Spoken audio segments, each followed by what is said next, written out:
Aujourd'hui, on se retrouve pour un épisode très chargé, avec plein de nouvelles sur le mercato et le Barça. Et oui, même si je suis actuellement loin de chez moi, l'actualité ne s'arrête jamais. Et aujourd'hui, c'est une journée bien remplie. On va parler de plusieurs sujets intéressants, à commencer par l'arrivée imminente de Rooney Bardghji avec un contrat déjà signé. On va aussi discuter de l'avenir de Nico Williams, avec le Bayern qui semble vouloir le recruter, mais l'Athletic Club complique un peu les choses. Bref, restez bien avec nous. Ça commence maintenant. Alors, pour commencer, un sujet qui date d'hier, où on avait parlé d'Andreas Christensen. Hier, Deco avait clairement expliqué que le Barça était un peu surchargé en défense et qu'il allait falloir faire de la place en laissant partir un défenseur central. Il a précisé que les joueurs comme Piqué et Arrojo ne partiraient pas, mais Christensen semblait être celui qui était sur le départ. C'est vrai que ça a déçu pas mal de supporters, moi y compris. On sait que Christensen a de la qualité, il s'intègre bien dans ce système, même s'il a eu des problèmes de blessure. Mais chaque fois qu'il est sur le terrain, il a montré de quoi il était capable.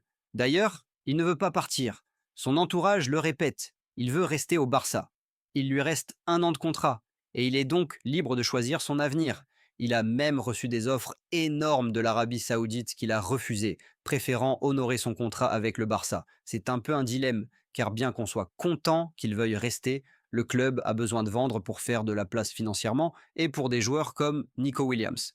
Alors la question est, si Christensen ne part pas, est-ce qu'il y a d'autres joueurs à vendre? Ça reste à voir. Ensuite, passons à un autre cas, celui d'Ansu Fati. Là aussi, le Barça veut se débarrasser de lui, mais c'est pas aussi simple. Le club veut absolument réduire sa masse salariale, et Monaco est le club qui a montré un intérêt. Mais les négociations ont pris plus de temps que prévu à cause du salaire élevé d'Ansu. Monaco, qui doit aussi prendre en charge une bonne partie de ce salaire, a du mal à convaincre le Barça, mais ce week-end, des informations ont circulé selon lesquelles Monaco aurait programmé la visite médicale d'Ansu Fati. C'est un gros pas, et ce prêt pourrait bien se finaliser dans les jours à venir.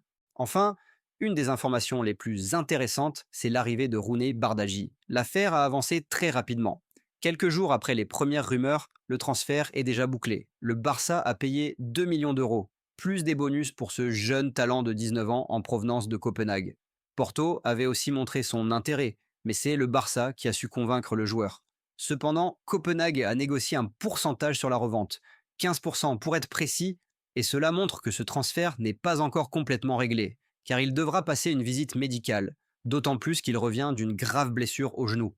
Il y a des rumeurs qui disent que Bardghji sera utilisé à la fois avec l'équipe première et la réserve. Et ça, c'est une question importante. Si le Barça le signe maintenant, cela signifie qu'il sera probablement intégré directement au groupe principal. Mais il ne faut pas oublier que l'équipe a manqué de profondeur l'an dernier sur les ailes. Donc si Rooney peut apporter un peu de fraîcheur et de talent sur le côté droit, c'est un bon coup. Et même s'il est plus âgé que Lamine Yamal, il pourrait apprendre beaucoup de lui et le soulager de temps en temps, surtout après une saison où il a beaucoup joué et pris de grosses responsabilités. Enfin, on parle toujours de Nico Williams. Si vous suivez l'actualité, vous savez qu'il a fait l'objet de nombreuses spéculations.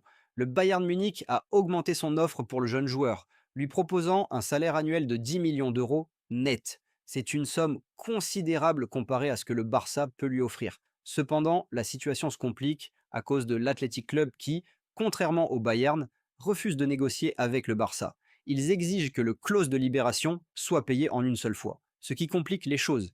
Mais ne vous inquiétez pas, si le Barça veut vraiment Nico Williams, ils finiront par payer la clause. Il y a des solutions en interne, des départs qui devraient alléger la masse salariale et des bonus à récupérer qui pourraient faciliter l'opération. Le Barça est prêt à tout pour faire de ce transfert une réalité, même si l'Athletic Club semble faire tout son possible pour compliquer les choses.